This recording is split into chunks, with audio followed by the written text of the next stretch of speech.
বন্ধুদের সাথে বেনারসের গঙ্গায় স্নান করতে গিয়ে আর একটু হলেই ডুবে যাচ্ছিলাম। আসলে আজ আমাদের বেনারসের তৃতীয় দিন, আর আজ আমরা কাশী বিশ্বনাথ মন্দিরে পুজো দেবো। তাই হোটেল থেকে বেরিয়ে বেনারসের এই সরু গলিগুলোর মধ্য দিয়ে আমরা গঙ্গায় যাচ্ছিলাম স্নান করার জন্য। এই রাস্তাগুলো এতটাই সরু যে একটা বাইক গেলে আর একটা বাইক যাওয়ার জায়গা থাকে না। বেনারসের এই পুরনো গলিগুলোর মধ্য দিয়ে হাঁটার সময় এমন একটাও গলি পাবে না যে গলিতে একটা মন্দির নেই। প্রায় 10 মিনিট ধরে এই সরু গলির মধ্য দিয়ে হাঁটতে হাঁটতে আমরা ফাইনালি চলে এসেছি গঙ্গার ঘাটে। আর এই ঘাট থেকে গঙ্গাটা ঠিক কতটা নিচে একবার দেখো, মনে হচ্ছে 4 থেকে 5 তলা বিল্ডিং সমান তো হবে। যেহেতু আমরা শীতকালে গিয়েছিলাম তাই জলটা অনেকটাই নিচে ছিল, কিন্তু বর্ষাকালে জলটা অনেক উপরে উঠে যায়। আমরা গঙ্গার ঘাটে পৌঁছে দেখি একটা দাদা পাখিদের খাবার দিচ্ছে, আর ঝাঁকে ঝাঁকে পাখি এসে সেই খাবারগুলো খেয়ে যাচ্ছে। পাখিরা খাবার খেয়ে চলে যাওয়ার পর আমরা জলে নামি স্নান করার জন্য। কিন্তু আমি তো প্রথমে বুঝতেই পারিনি কিছু সিঁড়ি থাকার পর বড়সড় একটা গর্ত রয়েছে। সিঁড়ি থেকে নিচে পা দিতে আমি পুরো জলের নিচে চলে গেছিলাম। মাঝখানের ওই গর্তটার উপরেই আবার উঁচু একটা শান মতো করা, মানে এক পাশে সিঁড়ি আর এক পাশে উঁচু একটা শান এবং মাঝখানে ছিল গর্ত, যার জন্য আমি বুঝতে পারিনি। তাই তোমরা যারা সাঁতার জানো না তারা কিন্তু একটা দুটো সিঁড়ির পরে আর নামবে না। আমরা তিনজনই যেহেতু সাঁতার জানি তার জন্য আমাদের তেমন কোনো প্রবলেম হয়নি। সামনে দিয়ে নৌকাগুলো সব যাচ্ছে,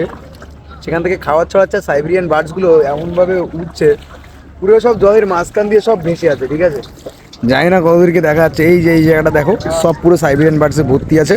সবকিছুই ঠিকঠাক ছিল, কিন্তু আমার একটা জিনিস নিয়ে এত পরিমাণে খারাপ লেগেছে যে তোমাদের কি বলবো। বেনারসের প্রতিটা ঘাট জুড়ে গঙ্গা নদীতে এত পরিমাণে নোংরা এবং প্লাস্টিক ফেলানো যে তোমাদের কি বলবো। এখানে তো আবার একজন গঙ্গার ঘাটে বসে সাবান শ্যাম্পু দিয়ে বাড়ির বাথরুমের মতো ডলে ডলে স্নান করছে। তোমাদের কাছে জাস্ট আমার একটাই অনুরোধ, তোমরা এরকম কোনো জায়গায় গেলে এমন ভাবে নোংরা করবে না। যাই হোক, আমাদের স্নান করা হয়ে গেছে, আবার এই সরু সরু গলির মধ্য দিয়ে আমাদের হোটেলে ফিরতে হবে। তোমরা কে কে বেনারস গেছো অবশ্যই কমেন্ট করে জানিও, আর পেজটিকে ফলো করে দিও।